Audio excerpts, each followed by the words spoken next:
বন্ধ হয়ে গেল জগদ্দলের রিজার্ভেশন কাউন্টার। জগদ্দল স্টেশন থেকে সংরক্ষিত টিকিট কাউন্টার কাটা যাবে না, এমনটাই নোটিশ টাঙিয়ে দিল রেল কর্তৃপক্ষ। 1 জুলাই থেকে এই নোটিশ কার্যকারিত হবে বলে এমনটাই জানাচ্ছেন রেল কর্তৃপক্ষ। ভুক্তভোগী যাত্রীরা জানাচ্ছেন তারা এখান থেকে রিজার্ভেশন কাটতেন, এখন কি করবে বুঝে উঠতে পারছেন না। সমস্যায় পড়েছেন রেল যাত্রীরা। রেলের কর্তৃপক্ষের কাছে আবেদন যথাযথভাবে বিষয়টি দেখার জন্য যাত্রীরা জানাচ্ছে। অনেক সমস্যায় পড়বো। কেন?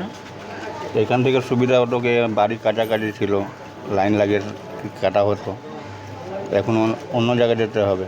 একেবারে নোটিশ টানিয়ে দিয়েছে আজ থেকে, অর্থাৎ আজকে 1 জুলাই থেকে বন্ধ।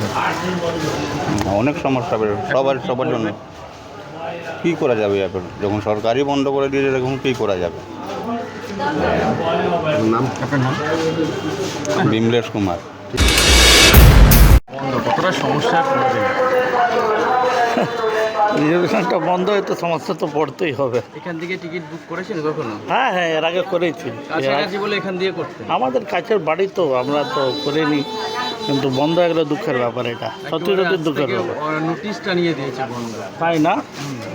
বাজে ব্যাপার। কি করবেন এখন?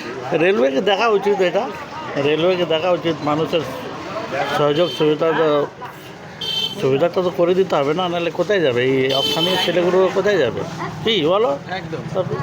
স্থানীয় লোকগুলো কোথায় যাবে টিকিট কাটতে? রেলের কাছে কিছু আবেদন করছে?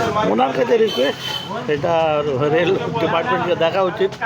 মানুষের আমাদের জগদ্দল যে গ্রামের লোকগুলো আছে তাদের হেল্পের জন্য যেন ডিপার্টমেন্টে কন্ট্রাক্টটা যত শীঘ্র চালু করে দিক, এটা আমার রিকোয়েস্ট রেলওয়ে। অমিত কুমার সিং।